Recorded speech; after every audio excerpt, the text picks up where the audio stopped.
ఈరోజు స్త్రీలు కొడుకులు ఆలోచించబోయేటువంటి అంశము సారేపతి విధవరాల యొక్క జీవితం. మన యొక్క అంశం పేరు సారేపతను విధవరాల యొక్క జీవితం. దేవుడు బైబిల్ గ్రంథంలో భక్తుల యొక్క జీవితాలను వ్రాయించాడు అంటే దానికి గల కారణం ఉంటుంది. ఎందుకంటే దేవుని పిల్లలమైన మనకు ఎదురవుతున్నటువంటి కష్టాలు కానివ్వండి, సమస్యలు కానివ్వండి, ఇబ్బందులు కానివ్వండి, మన జీవితంలో ఇలాంటివి ఎదురవుతున్నప్పుడు భక్తుల యొక్క జీవితాలను చూసి మనము ఆదరణ పొందుకోవాలని, బలం పొందుకోవాలని, దేవునిలో భక్తిగా నిలబడాలని దేవుడు భక్తుల యొక్క జీవితాలని బైబిల్ గ్రంథంలో పొందుపరచడం అనేది జరిగింది. యోబు జీవితాన్ని అనేక సభల్లో కానివ్వండి, మన స్థానిక సంఘంలో కానివ్వండి, నేనే ఇంతకుముందు చాలా సందర్భాల్లో యోబు యొక్క జీవితాన్ని మీకు చెప్పాను. యోబు జీవితానికి ఆయనకు వచ్చినటువంటి కష్టంతో మనం పోల్చుకుంటే మన కష్టాలు ఆయనకంటే అది పెద్దవైనవేమీ కాదు. మన తల్లిదండ్రులమైన మన కళ్ళ ముందు మన కడుపులో పుట్టినటువంటి బిడ్డ చనిపోతే ఆ బాధ ఎలా ఉంటుందో అన్నది సహజంగా మనందరికీ అర్థమైనదే. అలాంటి యోబు జీవితంలో జరిగిన సంఘటన మనకు తెలియనిది కాదు. యోబుకు ఉన్నటువంటి 10 మంది పిల్లలు ఒకే రోజు మరణించటం, ఆ వార్త యోబు గారి దగ్గరికి తన పనివారైనటువంటి వారు తీసుకురావటం, అది చాలా వినలేనటువంటి వార్తగా మనం చెప్పుకోగలం. ఒకే దినాన 10 మంది పిల్లలు అంటే ఆ రోజు యోబు గారు గుండె బద్దలైపోయి ఉండాలి, అవునా? 10 మంది పిల్లలు. ఎందుకు యోబు జీవితాన్ని బైబిల్లో వ్రాయించాడు అంటే ఒకవేళ మన జీవితంలో అలాంటివి ఎదురవుతున్నప్పుడు మన భక్తి జీవితాన్ని విడిచిపెట్టకుండా భక్తుల యొక్క జీవితాలతో మన యొక్క జీవితము ముడిపడి ఆదరణ పొందుతామని దేవుడు బైబిల్ గ్రంథంలో వ్రాయించాడు. అంతేకాకుండా దేవుని నమ్ముకొని దేవునిలోనికి వచ్చిన తర్వాత మనల్ని లోకం చూస్తున్నటువంటి చిన్న చూపు మనకు తెలియదు కాదు. అది ఎంత అవమానము, అవునా? అన్నిల్లో ఒక మాట అంటే ఒక మాటకి 10 మాటలు చెప్తారు, కానీ మనకి ఎవరైనా ఒక మాట అంటే అంత వేగంగా సమాధానం చెప్పగలమా? ఎందుకు చెప్పలేకపోతున్నాం? దేవుడు కొన్ని సందర్భాల్లో ఎదుటివారు మన ఎడల తప్పు చేసిన క్షమించమన్నాడు కాబట్టి వాక్యాన్ని బట్టి మనం ఏం చేస్తున్నాం? తలదించుకుంటూ ముందుకు వెళ్ళిపోయేటువంటి సందర్భాలు. అలాగే వాక్యం ప్రకటిస్తున్నప్పుడు మనల్ని హేళన చేసేవారు, అవమానపరిచేవారు, నిందలు మోపేవారు, నువ్వు చెప్పావులే, నీ జీవితం ఎలాంటిది అనేవారు కూడా ఉన్నారు. కానీ మన దేవుని యొక్క సేవలోకి వచ్చిన తర్వాత, దేవుడు మనల్ని ఎన్నుకున్న తర్వాత మనం చేసే పాపపు కార్యక్రమాలు విసర్జించినా కూడా లోకం మనల్ని వేలెత్తి చూపుతుంది. అయినా అలాంటి సందర్భంలో మనము మౌనంగా ఉంటున్నాం. కానీ ఇంకా చెప్పుకోవాలంటే ప్రారంభంలో ఉన్నటువంటి భక్తులు దేవుని పరిచర్యలో ఉంటున్నప్పుడు పడినటువంటి కష్టంతో పోలిస్తే మన కష్టం అతి పెద్దదేమి కాదు. ప్రారంభ క్రైస్తవ్యంలో అపోస్తులైన పౌలు పడినటువంటి కష్టాలతో పోల్చుకున్న మన శ్రమలు కానీ మన కష్టాలు కానీ అతి పెద్దవి కావు. వారు దేవుని కోసం ప్రకటిస్తున్నప్పుడు రంపాలతో కోయబడ్డారు, దేవుని కోసం చెప్తున్నప్పుడు రాళ్లతో కొట్టింపబడ్డారు. ఆకలితో ఉన్నటువంటి దినాలు కూడా వారి జీవితాల్లో ఉన్నాయి. భక్తుల జీవితాల్లో అవమానం పడేటువంటి దినాలు ఉన్నాయి, కుటుంబం విడిచిపెట్టి వెళ్ళేటువంటి దినాలు ఉన్నాయి. నిజంగా వాళ్ళందరితో పోల్చుకుంటూ పోతే మన జీవితంలో మనము ఎదురవుతున్నటువంటి మనకి ఫేస్ చేసినటువంటి కష్టాలు ఏవైతే ఉన్నాయో అవి పెద్దవేమి కావని నేను చెప్పుకుంటున్నాను. అందుకే దేవుడు బైబిల్ గ్రంథంలో మంచి మాట వ్రాయించాడు. రోమపత్రిక 15వ అధ్యాయము 4వ వచనాన్ని మనం రోమపత్రిక 15వ అధ్యాయము 4వ వచనంలో ఏమని దేవుడు మన కొరకు వ్రాయించాడో 4వ వచనాన్ని ఏలయనగా ఓర్పు వలనను లేఖనముల వలనను ఆదరణ వలనను మనకు నిరీక్షణ కలుగుటికై పూర్వమందు వ్రాయబడినవన్నీ మనకు బోధ కలుగు నిమిత్తము వ్రాయబడి ఉన్నవి. పూర్వము బైబిల్ గ్రంథంలో మనకు ముందుగా వ్రాయింపబడ్డాయి అంటే దేవుని యొక్క మాటలు. కారణము మనకి ఏం కలగాలని? ఆదరణ కలగాలని. మనకు వచ్చే కుటుంబంలో ఎదురయ్యేటువంటి సమస్యలు కానివ్వండి, దేవుని వాక్యం ప్రకటిస్తున్నప్పుడు వచ్చేటువంటి సమస్యలు కానివ్వండి, ఇవన్నీ మనకి వచ్చేటప్పుడు మనం భక్తుల జీవితాన్ని మనము మాదిరిగా పెట్టుకుంటే వారి యొక్క జీవితం మనకి ఏం కలిగిస్తుందంట? ఆదరణ కలిగిస్తుంది. కొరింథీ పత్రికలో అంటాడు, వారి బట్టి మనకి ఏం కలుగుతుందో తెలుసా? బుద్ధి కలుగుతుంది అంటాడు. అంటే పూర్వమందు వ్రాయబడిన మాటలు దేవుని గ్రంథంలో దేవుడు వ్రాయించాడు. భక్తుల యొక్క జీవితాలను బట్టి మనకి ఏం కలగాలంటే ఆదరణ కలగాలి. అందుకే కీర్తనకారుడు ఒక మాట అంటాడు కీర్తన గ్రంథంలో. ఏమంటాడు? నీ వాక్యమే నాకు బ్రతికించెను, బాధలలో అది మనకి ఏం చేస్తుంది? నెమ్మదినిస్తుంది. మీరు ఎంత దీనిగా చెప్పగలుగుతున్నారంటే దేని బట్టి చెప్పగలుగుతున్నాం? ముందుగా మనం పాటలు విన్నాం కాబట్టి ఈ వాక్యాన్ని మనం చెప్పగలుగుతున్నాం. కానీ ఆ యొక్క వాక్యం ఎక్కడుందో మనకు తెలుసా? తెలీదు. కానీ దావీదు గారు ఎంత రుచి చూసి చెప్పాడండి ఈ మాట. నీ వాక్యమే నాకు ఏం చేస్తుంది? బ్రతికిస్తుంది. మనం బాధల్లో ఉంటున్నప్పుడు వీరి యొక్క మాటలు, భక్తుల యొక్క జీవితాన్ని బట్టి మనకేం కలుగుతుంది తెలుసా? ఆదరణ, నెమ్మది. చాలామంది అంటారు మనము కష్టాలు ఎదురైన తర్వాత ఇంకా మనము గుండె ధైర్యంతో ముందుకు అడిగేస్తున్నప్పుడు దీనికి ఎంత కష్టం వచ్చినప్పుడు కూడా తలపోగరు తగ్గలేదంటారు. కానీ దేని బట్టి మనం అంత ధైర్యంగా ఉంటున్నాం? దేవుని వాక్యాన్ని బట్టి. మన ముందున్న భక్తుల జీవితాన్ని మనం వింటున్నాము కాబట్టి ఈరోజు మనం ఈ విధంగా ఉండగలుగుతున్నాం. ఉండాలి. ఎంత పెద్ద కష్టం వచ్చినా, యోబు గారు చెప్పాను కదా, యోబు గారికి వచ్చినటువంటి కష్టంతో పోలిస్తే మన కష్టం ఏమైనా పెద్దదా? 10 మంది పిల్లలు, ఆస్తి పోయింది. పోనీ అలానే అతను ఆరోగ్యం బాగుందా అంటే నెత్తి నుండి నడి కాలు వరకు ఏముంది? ఉరుపులమయం. ఆరోగ్యం క్షీణించిపోయినప్పుడు కూడా ఆయన ఎలా ఉన్నాడు? భక్తిగా ఉన్నాడు. అందుకే భక్తుల జీవితాన్ని దేవుడు వ్రాయించండి. దాని వెనక చాలా ఉద్దేశం ఉండే దేవుడు బైబిల్ గ్రంథంలో వ్రాయిస్తాడు. భూమి ఆకాశంలో ఉన్నంత వరకు దేవుని యొక్క మాట అన్నది ఉంటూనే ఉంటుంది. ఈ తరంలో మనం వింటున్నాం, మన ముందటి తరాల వారు విన్నారు, వారు దేవుని యొక్క వాక్యం చేత ఆదరణ పొందుకున్నారు. ఈ కాలంలో ఈ తరంలో మనం వింటున్నాం, మనం కూడా దేవుని యొక్క వాక్యం చేత ఆదరణ పొందుకోగలుగుతున్నాం. రాబోతున్న తరాలకు కూడా ఈ యొక్క వాక్యం అన్నది ఇలానే ఉంటుంది, ఇలానే ఆదరణ అన్నది కలిగిస్తుంది. పాఠ్య పుస్తకాలు అనుకోండి 5 సంవత్సరాలకో 10 సంవత్సరాలకో సిలబస్ అన్నది మారిపోతాయి. కానీ 66 పుస్తకాల నుండి బైబిల్ గ్రంథం ఏదైతే ఉందో ఎన్ని తరాలు మారినా ఇందులో వాక్యం అన్నది మారదండి. ఇన్ని తరాలు వస్తున్నప్పుడు కూడా ప్రతి తరానికి ఈ యొక్క వాక్యం అన్నది ఆదరణ కలగాలి. దాని కొరకే దేవుడు బైబిల్ గ్రంథంలో భక్తుల యొక్క జీవితాన్ని వ్రాయించాడు ఆదరణ పొందుకోవటానికి. ఈరోజు మనం ఆదరణ పొందుకోవటానికి మంచి చక్కటి వాక్యాన్ని, చక్కటి వాక్య సందేశాన్ని మీ ముందుకు అందించడానికి వచ్చాను. ఆమె మన పాఠం పేరేంటి?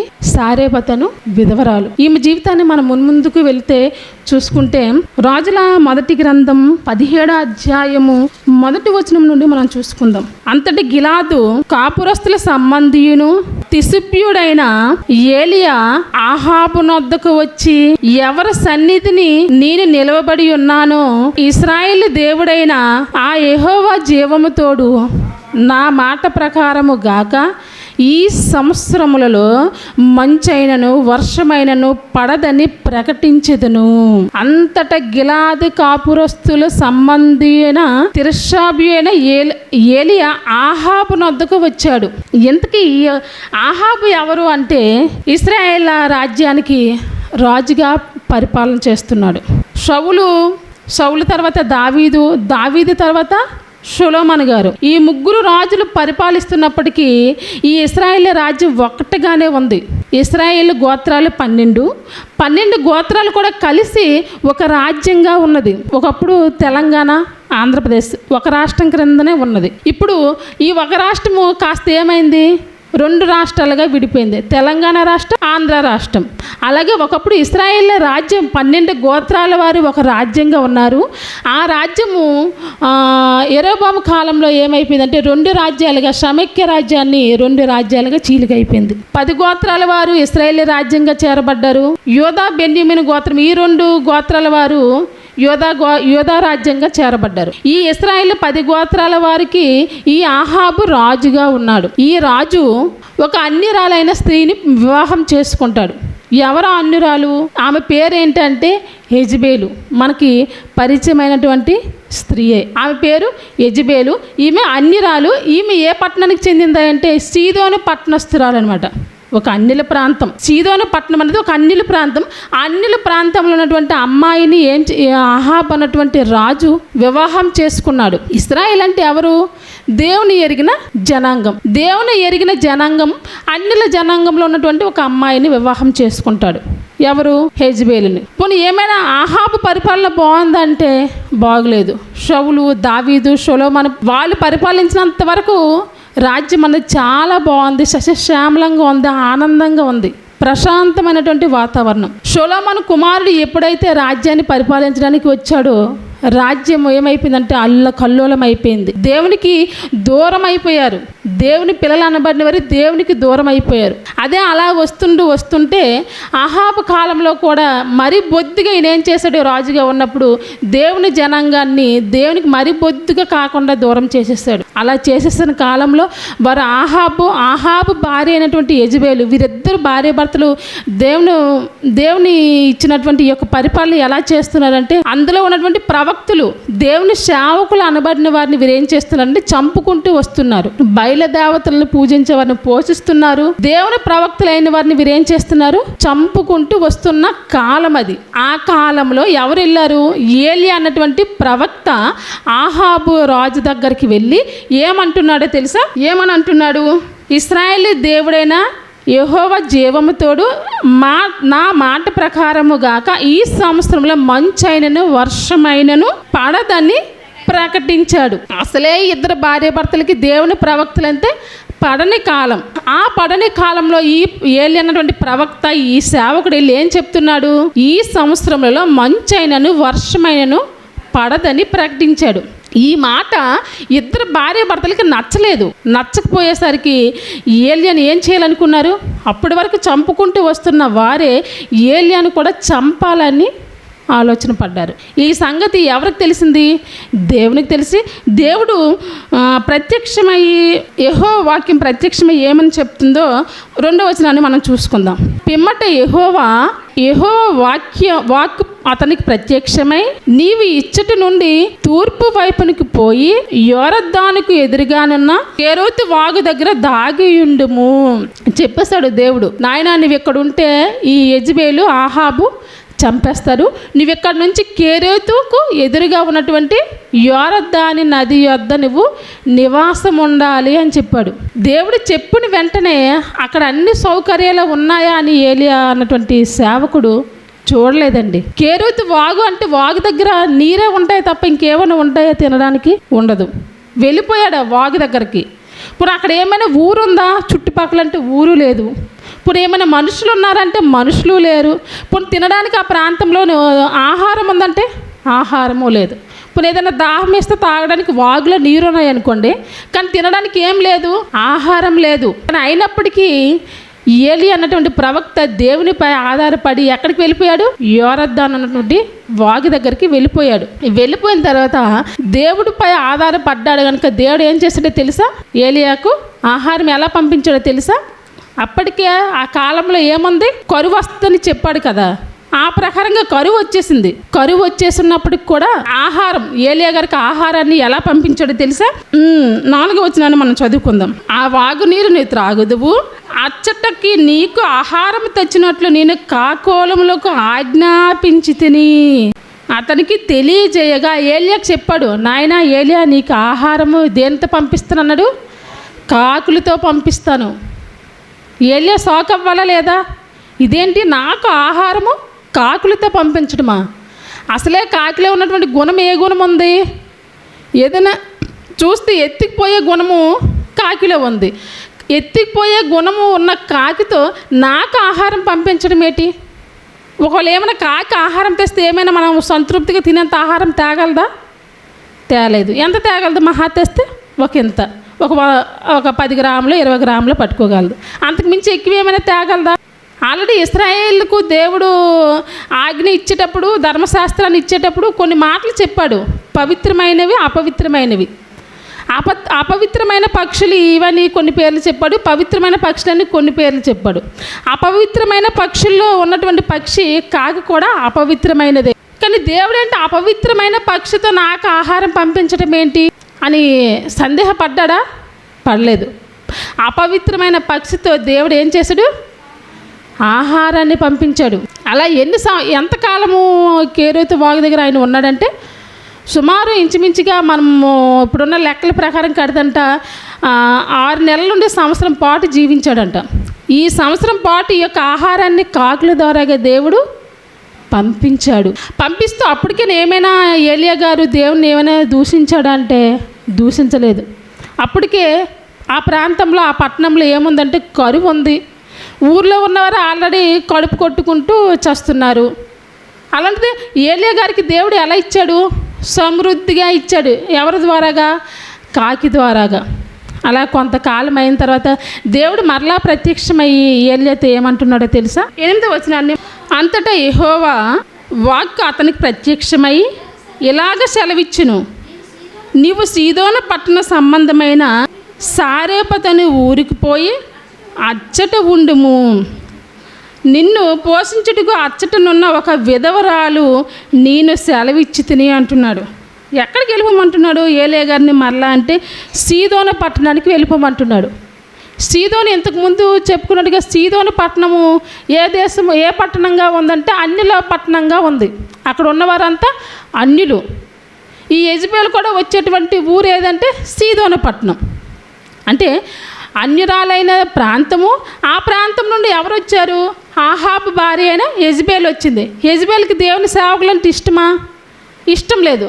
కానీ మరలా దేవుడు ఏలియా గారిని ఎక్కడ పంపిస్తున్నారంటే యెజబెలు తన కన్నవారైనటువంటి ప్రాంతానికి మరలా ఏలియా గారిని పంపించాడు. ఇప్పుడు అక్కడేమైనా సందేహపడ్డారా? ఇదేంటి మరలా దేవుడు అక్కడికే ఎందుకు పంపిస్తున్నారు? అసలే నన్ను వాళ్ళు చంపాలని కుట్ర పన్నుంటే మరలా నన్ను అక్కడికి పంపించటం ఏమిటని సందేహపడ్డాడంటే సందేహపడలేదు. ఎందుకు? దేవుని సేవకులు అనబడిన వారు దేవుని వాక్యానికి, నిజమైన సేవకుడైతే దేవుని వాక్యానికి కట్టుబడే ఉంటారు. అలా దేవుని మాటకి కట్టుబడి ఎక్కడికి వెళ్ళిపోయారంటే సీదోను ప్రాంతానికి వెళ్ళిపోయాడు. అక్కడ ఎవరున్నారు? సారేపతనికి పోయి అక్కడ ఎవరున్నారని చెప్తున్నారు? నిన్ను పోషించుటకు అచ్చటనున్న ఒక విధవరాలు నేను సెలవిచ్చి తిని. ఇదేంటి? అక్కడ నిజం చెప్పినందుకు వాళ్ళు నన్ను చంపాలనుకున్నారు. అయినప్పటికీ దేవుడు చెప్పిన మాట ప్రకారంగా ఒక వాగు దగ్గర 1 సంవత్సరం పాటు ఒక జీవన శైలిని కొనసాగించాడు. తర్వాత సమృద్ధమైన ఆహారం లేనప్పటికీ సరేలే దేవుడు ఆహారాన్ని ఏదో ఒక విధంగా పంపిస్తున్నాడు కదా, సరేలా అని ఇంకా అక్కడ తృప్తి చెందుకున్నాడు. పోన్లే యెజబెలు తాలూకా కన్నవారైన ప్రాంతానికి వెళ్ళమన్నాడు. అప్పుడు కూడా తలదించుకుంటూ వెళ్ళిపోయాడు. మరలా పోనీ అసలే కరువున్న దేశము, ఆ దేశంలో మరలా విధవరాలు ఇంటికి పంపించడం ఏంటి అంటే విధవరాలు ఇంటికే ఎందుకు పంపించాడంటే విధవరాలు యొక్క మనసు దేవునికి నచ్చింది. విధవరాలున్న ఊరికి వారు వెళ్ళటం, విధవరాలు యొక్క మనసు దేవునికి నచ్చటం. మరి దేవునికి అప్పటికే ఇశ్రాయేలీల విధవరాలు ఉంటారు, తర్వాత సీదోని పట్టణంలో అన్యుల్లో కూడా విధవరాలు ఉంటారు. ఇంతమంది ఉండగా సారేపతుని ఊర్లో ఉన్న విధవరాలు ఎందుకు దేవునికి నచ్చింది అంటే ఆమెలో మంచి గుణం ఉంది. అందుకే యేసుక్రీస్తు వారు కూడా క్రొత్త నిబంధనకు వచ్చేసరికి సారేపతుని విధవరాల కోసము ఒక మాట వ్రాయించాడు. లోకాసు వార్త 4వ అధ్యాయము 25వ వచనంలో మనం చూస్తాం. 4:25 ఏలియా దినములు యందు 3 ఏండ్ల 6 నెలల ఆకాశం మూయబడి దేశమందంతటా గొప్ప కరువు సంభవించినప్పుడు ఇశ్రాయేలీలలో అనేక మంది విధవరాలు ఉండినను ఏలియా సీదోనులోని సారేపతను ఊరిలో ఉన్న ఒక విధవరాలి యొద్దకే కానీ మరి ఎవని యొద్దకు పంపబడలేదు. గొప్ప కరువు అంటున్నాడు. కరువు అనలేదు, గొప్ప కరువు అంటే అసలు తినడానికి తిండే లేని ఉన్నటువంటి కాలంలో ఏలియా గారు ఎక్కడికి పంపించారు? దేవుడు ఒక సారేపతనటువంటి విధవరాల దగ్గరికి పంపించాడు. ఇంతకీ ఈమెలో ఉన్నటువంటి మంచి గుణము ఏమిటి అని అంటే, ఇంకా ముందుకు చూసుకుంటూ పోతే ఈమెలో ఉన్నటువంటి మంచి గుణము ఏముంది అంటే ఈమెలో దేవుని సేవకులు కానీ ఆతిథ్యం విషయంలో కానీ ఇచ్చేటువంటి త్యాగము ఈమెలో కనిపిస్తుంది. ఇప్పుడు సంఘంలో ఒక 100 మంది ఉన్నా 200 మంది ఉన్నా సేవకులకు అనబడిన వారికి కొంతమంది పేర్లు నోట్లో ఎక్కువ నానుతూ ఉంటాయి. ఎందుకు? ఇప్పుడు సండే స్కూల్ పిల్లలు ఎంతమంది ఉండగా ఎక్కువ దేవసాయం పేరుని సేవకులు ప్రస్తావిస్తుంటారు. ఓకే, అందరూ చేస్తారు దేవుని పనులు, కానీ దేవసహాయాన్ని పేరుని ఎక్కువ ఎందుకు సంబోధిస్తారంటే కొంచెం ఎక్కువగా ఉంటాడు దేవుని పనులు అని. అంటే ఇంతమంది ఉండగా ఒక వ్యక్తినే చెప్తున్నారా అంటే వారు చేసేటువంటి కార్యక్రమాలు బట్టి దేవునిలో ఉన్నటువంటి వారి నడవడికను బట్టి ఎక్కువగా నోట్ల పేరు అన్నది నానుతూ ఉంటుంది. మరి దేవుడు కూడా ఇశ్రాయేలీల విధవరాలు ఉన్నారు, తర్వాత సీదోను పట్టణంలో విధవరాలు ఉండగా సారేపతుని ఊర్లో ఉన్నటువంటి ఆ విధవరాల్లో ఎందుకు ప్రస్తావించాడంటే దానికి కారణం అన్నది ఉంటుంది. ఈమె ఎలా ఉందంటే దేవుని పరిచర్యలో ఒక స్తంభంలా ఉంది, ఒక ఫిల్లర్లా ఉంది. ప్రారంభ క్రైస్తవ్యంలో సంఘం అపోస్తులు వాళ్ళు సంఘాన్ని ప్రారంభించినప్పుడు, మొదటి శతాబ్దంలో సంఘాన్ని ప్రారంభించినప్పుడు ఆ సంఘానికి పిల్లర్స్లా కొంతమంది ఉన్నారు. ఎవరు? పేతురు, యోహాను, యాకోబులు. వీరి ముగ్గురు సంఘాన్ని స్థాపించినప్పుడు వీరు ఎలా ఉన్నారంటే స్తంభంలా ఉంటారని బైబిల్ గ్రంథంలో రాయబడింది. అంటే ఎందుకు వారి పేర్లే రాయించబడ్డాయి? సంఘం ప్రారంభం సంఘంలో 3000 జనాభా ఉన్నారు. 3000 నుంచి 5000 జనాభాగా మార్పు చెందారు. 5000 నుంచి 8000 జనాభాకి పెరిగారు. 8000 జనాభా ఉండగా ఈ సంఘానికి స్తంభములు యాకోబు, పేతురు, యోహాను పేర్లే ఎందుకు దేవుడు రాయించాడంటే వారి దేవుని పరిచర్యలో అంతగా ఉన్నారు కాబట్టి. అలాగే దేవుడు కూడా సారెపతని విధవరాల దగ్గరికే ఎందుకు ఏలియా గారిని పంపించాడు? అది కూడా ఒక విధవరాలు, భర్త లేనిది. భర్త లేని విధవరాల పరిస్థితి ఎలా ఉంటుందో మనకు తెలుసు. భర్త ఉన్నాడు అనుకోండి, ఆ పిల్లల్ని పోషించాలన్నా, ఇంటిని చూసుకోవాలన్నా, భార్యని చూసుకోవాలన్నా, భార్య యొక్క మంచి చెడ్డలు చూసుకోవాలన్నా చూసుకునేవారు భర్త అనేవాడు ఉంటాడు. కాబట్టి భార్యకి ఏముంటుంది? ధైర్యం అనేది ఉంటుంది. మరి అదే భర్త లేని విధవరాలు ఉంటే మరి ఆ విధవరాల పరిస్థితి ఏంటి? తన కడుపును పోషించుకోవాలి, తన ఆరోగ్యాన్ని చూసుకోవాలి, తర్వాత మరలా తన గర్భాన్ని పుట్టిన పిల్లల్ని పెంచాలి, వారి మంచి చెడ్డలు చూడాలి. అంటే బాధ్యత కాస్త ఏమైంది? ఆమె పైన పెరిగింది. మరి అలాంటిది ఎంతమంది ఉండగా దేవుడు సారెపతని విధవరాల యొద్దకి ఏలియాని ఎందుకు పంపించాడు? అది కరువు కాలంలో. అంటే తనలో ఉన్నటువంటి మంచి గుణమే, పెట్టేటువంటి గుణం, ఇచ్చేటువంటి మనసు విధవరాల్లో, ఆమె సారెపతని విధవరాల్లో ఉన్నది కాబట్టి అలానే వెళ్ళాడు. దేవుడు చెప్పగానే సారెపతని గ్రామానికి వెళ్తున్నప్పుడు ఎంట్రన్స్లోనే ఆమె ఏం చేస్తుంది? కట్టెలు ఏరుకున్నట్లుగా కనిపిస్తుంది. ఎన్నో వచనము? మరలా వచ్చేద్దాం. రాజుల మొదటి గ్రంథం 17వ అధ్యాయము 10వ వచనం. అందుకు అతడు లేచి సారెపతనికి పోయి పట్టణపు గవని యొద్దకు రాగా ఒక విధవరాలు అచ్చట కట్టెలు ఏరుచుండుట చూసి ఆమెని పిలిచి, త్రాగుటికే పాత్రలో కొంచెం నీరు నాకు తీసుకురమ్మని వేడుకొనెను. ఏమంటున్నాడు ఏలియాకి? సారెపతని విధవరాలు ఎదురైంది. ఎదురవగానే ఆమెను ఏమడుగుతున్నాడు? తాగడానికి నీరు తీసుకొని రమ్మని చెప్తున్నాడు. అలా నీరు తేయడానికి అని 2 అడుగులు ముందుకేస్తుంది. మరలా పిలిచాడు ఆమెని. అమ్మ, అలా వెళ్తున్నా కదా, వెళ్తూ నాకు ఒక రొట్టెని తీసుకురా అమ్మా అని చెప్పాడు. అసలే కరువు కాలము, నీరు లేని కాలము, వర్షాలు పడట్లేదు, మంచు లేదు. మంచున్న చెరువులో ఉన్నటువంటి నీరైనా కాస్త ఎండనివ్వకుండా చేయగలదు. మంచు పడట్లేదు, వర్షాలు పడట్లేదు, నీరు ఇవ్వడమే ఎక్కువంటే ఏలేగారు ఇంకేమడుగుతున్నారు? నీరుతో పాటు అంటే ఒక రొట్టెని తీసుకురా అమ్మా అని కింద వచనంలో చెప్తాడు. 10వ వచనం మళ్ళీ రిపీట్ చేసుకుందాం. అందుకు అతడు లేచి సారెపతనికి పోయి పట్టణపు గవని యొద్దకు రాగా ఒక విధవరాలు అచ్చట కట్టెలు ఏరుచుండుట చూసి ఆమెను పిలిచి, త్రాగుటికై పాత్రలో కొంచెం నీళ్లు నాకు తీసుకుని రమ్మని వేడుకొనెను.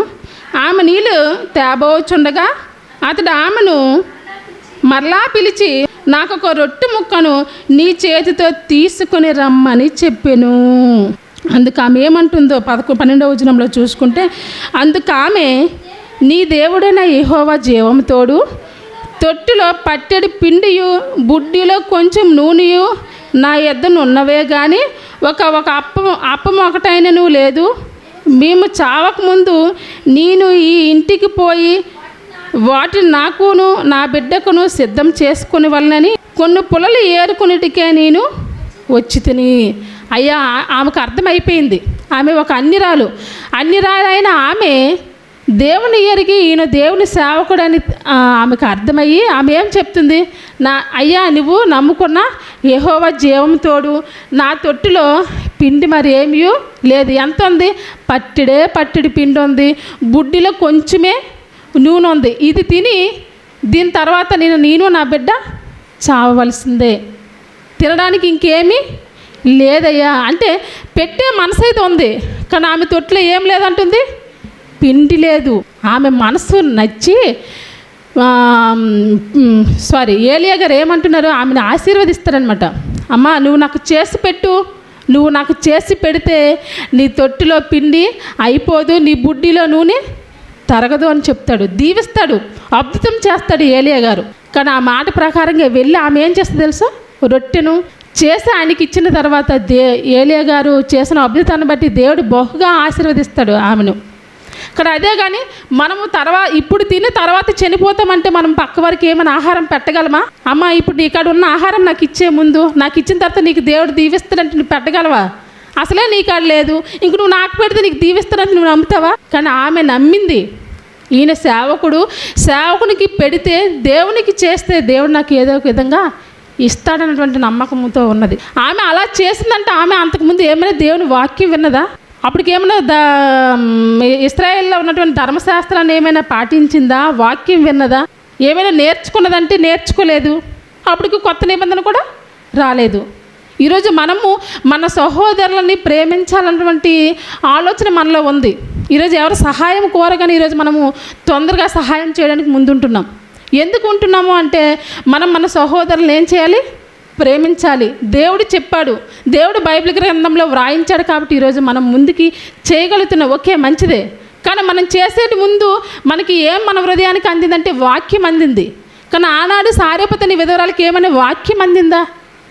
వాక్యం అందలేదు. ఆయన ఎందుకు ప్రవక్త అయిన ఏలియాకి తన తొట్టులో పిండి లేనప్పటికీ ఆహారం సిద్ధం చేసి పెట్టిందంటే ఒకటే, ప్రవక్తకి చేసిన ఫలమట ఎప్పుడు కూడా అది అన్నటికీ పోదని ఉంటుంది. క్రొత్త నిబంధన చూసుకుందాం. లోకాసు వార్త మత్తయి సువార్త 10వ అధ్యాయము 40వ వచనంలో, మత్తయి సువార్త 10వ అధ్యాయము, మిమ్ములను చేర్చుకున్న వాడు నన్ను చేర్చుకును, నన్ను చేర్చుకున్న వాడు నన్ను పంపిన వాడిని చేర్చుకును. చదవండి. ప్రవక్తని చేర్చుకునేవాడు ప్రవక్త ఫలమును పొందును. ప్రవక్త అని ఎవరినైతే మనం చేర్చుకుంటామో, ప్రవక్తకి మనం ఏదైతే సేవ చేస్తామో ఆ ప్రవక్తకు వచ్చే ఫలం మనం ఏం చేస్తాం? పొందుకుంటాం. ఆమె అదే చేసింది. దేవుని ప్రతినిధి అయినా, దేవుని సేవకుడైనా, ఈయనకి నేను ఆహారం పెడితే దేవుడు నాకు సమృద్ధిగా ఇస్తానటువంటి నమ్మకంతో తొట్టిలో పట్టెడు పిండి ఉన్నప్పటికీ అప్పం చేసి పెట్టింది. తర్వాత దేవుడు దానికి బహుగా ఆశీర్వదిస్తాడు. అసలే కరువు కాలంలో ఉంటున్న ఆమె పెట్టడంతో దాన్ని ఎంతగా దీవిస్తాడో తెలుసా? దీవించిన తర్వాత తన చుట్టూ ఉన్నవారు కొంతకాలం ఆమె దగ్గర తినేటువంటి పరిస్థితి దేవుడు కల్పిస్తాడు. అంటే చూడండి, దేవుడు ఎంతగా దీవించాడు. ఎందుకు దీవించాడంటే తనలో లేదు కాబట్టి, తన దగ్గర లేనప్పుడు కూడా ఇచ్చేటువంటి మనసు ఉంది చూడు, ఆ మనసును బట్టి దేవుడు ఆమెను ఏం చేశాడు? దీవించాడు. క్రొత్త నిబంధన కాలంలో ఒక స్త్రీ ఉంటుంది, పేద విధవరాల దగ్గర ఎంత ఉంది డబ్బు, ధనం అంటే 2 కాసులు. యేసుక్రీస్తు వారి ప్రసంగం అయిపోయిన తర్వాత కానుకలు సమర్పిస్తున్నప్పుడు అనేక మంది వస్తున్నారు, అనేక కానుకలు సమర్పిస్తున్నారు, దశంభాగాలు ఇస్తున్నారు. 100 రూపాయలు ఉన్నవాడు 10 రూపాయల కానుక ఇస్తున్నాడు, 1000 రూపాయలు ఉన్నవాడు 100 రూపాయల కానుక ఇస్తున్నాడు, 10,000 ఉన్నవాడు 1000 రూపాయల కానుక ఇస్తున్నాడు. అమ్మో, విపరీతంగా కానుకలు సమర్పిస్తూనే ఉన్నారు. కానీ ఆ పేద విధవరాలు వచ్చి తనకున్న 2 కాసులు తర్వాత తినడానికి ఏమి కూడా లేని పరిస్థితి అయినా తనకున్నదంతా ఇచ్చేసిందా? దేవునిలో ఇచ్చేసింది. అప్పుడు యేసుప్రభు వారు అందరిని పిలిచి అడుగుతాడు, ఎవరు ఎక్కువ కానుకలు సమర్పించారు అన్నప్పుడు, అదిగో ప్రభు వాళ్ళంత వేస్తారు, వీళ్ళంత వేస్తారు అన్నప్పుడు ఆవిడ ప్రభు అంటారు, వీరందరికంటే ఎక్కువ వేసింది ఎవరో తెలుసా? పేద విధవరాలు. అక్కడ ఉన్నవారు షాక్ అయిపోతారు, ఇదేంటి మేము ఎంత వేసాం, మా పేర్లు చెప్పలేదేంటి, ఆమె వేసిన 2 కాసులకి ఎంత చెప్తున్నారు ఏంటంటే, తనలో ఏం చూస్తాడు యేసుప్రభు వారు? తనకున్నదంతా ఇచ్చింది చూడు, ఆ మనసును చూశాడు. తినడానికి ఏమైనా ఉందా? రేపటి కోసం ఏమైనా చింతించిందా? అమ్మో, ఈ 2 కాసులు ఇచ్చేస్తే నేను రేపు ఏం తింటాను, నా జీవితం ఎలా గడుస్తుందని ఏమైనా ఆలోచించిందా? లేదు. దేవునికి చేస్తే దేవుడు నాకు ఏదో ఒక విధంగా ఇస్తాడన్నటువంటి మనసు ఉంది చూడు, ఆ మనసు దేవునికి నచ్చింది. అదే పాత నిబంధన కాలంలో సారేపతని విధవరాల్లో కూడా అదే క్యారెక్టర్, అదే గుణం కలిగి ఉన్నది. అందుకే దేవుడు దాన్ని బహుగా దీవిస్తాడు. కాబట్టి మనం కూడా అన్నీ ఉన్నప్పుడు ఇవ్వడంలో కంటే ఏమీ లేని పరిస్థితులు ఇస్తాం చూడు, అది గొప్ప ధన్యత. కాబట్టి మనం కూడా ఒక సారేపతని విధవరాల్లో ఉన్నటువంటి క్యారెక్టర్ ఏదైతే ఉందో అలాంటి గుణం మనం కలిగి ఉండాలి. కాబట్టి మనమంతా అలా ఉండాలి. అలాగే అంతేకాకుండా దేవుడు మరొక మాట అంటాడు, విధవరాలకి మనం ఎప్పుడు కూడా చిన్నచూపు చూడకూడదని దేవుడు బైబిల్ గ్రంథంలో రాశాడు. దేవుడు ఎంత చక్కగా రాయించాడంటే, విధవరాల పక్షాన వ్యాజ్యమాడేవాడు ఎవరు? యెహోవాయే. మనం ఎలా చూడాలి విధవరాలని? వారు సంతోషించే విధంగా మనము ఉంచాలి. లోకం దేవుడు ఒకటి చెప్తే దేవుడు చెప్పేదానికి విరుద్ధంగా ఉంటుంది దేవుడు విధవరాలకి సంతోష పెట్టాలి, విధవరాలని మంచిగా చూడాలి, వారిని ఆదరించాలని దేవుడు చెప్తే లోకం ఏం చేస్తుంది? విధవరాలని చిన్న చూపు చూస్తుంది. చూడండి, కొన్ని కార్యక్రమాలు అవుతున్నప్పుడు, వివాహ కార్యక్రమాలు కానివ్వండి, వివాహ పెళ్లి కార్డు ఇవ్వడానికి కూడా విధవరాలకి ఇవ్వడానికి కూడా మొహమాటం పడుతుంటారు. ఇస్తే ఏమైనా అరిష్టం జరిగిపోతుందేమో అని. కానీ దేవుడు వారిని అలా బాధ పెట్టకండి, నిష్ఠూర పెట్టకండి అని చెప్తాడు. సమయం లేదు కాబట్టి రెఫరెన్స్లు నేను చూపించలేను. కానీ విధవరాలని మనం ఎప్పుడు కూడా అలాంటి బాధ మనం పెట్టకూడదు. ఎదురవుతున్నప్పుడు అయ్యో ఆమె ఎదురైతే నాకు ఏదైనా నష్టం జరుగుతుందని కొందరు భావిస్తారు. కాదు, అందరూ కూడా ఎవరు? దేవుని పిల్లలే. ఎదురవుతున్నప్పుడు మనం చేసుకున్నటువంటి నిర్ణయాలు బట్టి, మనం వేసేటువంటి తప్పుడు అడుగులు బట్టి, మన పరిస్థితి, మనం తీసుకున్న నిర్ణయాలు బట్టి మనకి పరిస్థితులు బాగలేకపోవచ్చేమో. కానీ విధవరాలు ఎదురుపడితే ఏదో అరిష్టం అయిపోద్ది, తప్పు జరిగిపోయింది, నష్టం జరిగిపోతుందా అని అనుకోవడము తప్పుడు ఆలోచన. మనం ఎప్పుడు అలాంటివి ఓకే లోకం పాటించను, కానీ దేవుని పిల్లలైన వారు మనమంతా అలాంటి దాన్ని మనం ఎప్పుడు కూడా పాటించకూడదు. అందరము సమానమే. ఇక్కడ పేద విధవరాలు అయినప్పటికీ, భర్త లేనప్పటికీ దేవునిలో ఎంతగానో ముందుకు వెళ్తూ ఒక సేవకుడినే పోషించింది. అది కరువు కాలంలో. అంటే అది చాలా గొప్ప విషయము. మనం కూడా దేవునికి ఇచ్చేవారంగా ఉంటేనే మనం కూడా మన జీవితాలు దేవుడు సమృద్ధిగా ఆశీర్వదిస్తారని కోరుకుంటూ ఇంతటితో నా మాటలు ముగిస్తూ సెలవు తీసుకుంటున్నాను.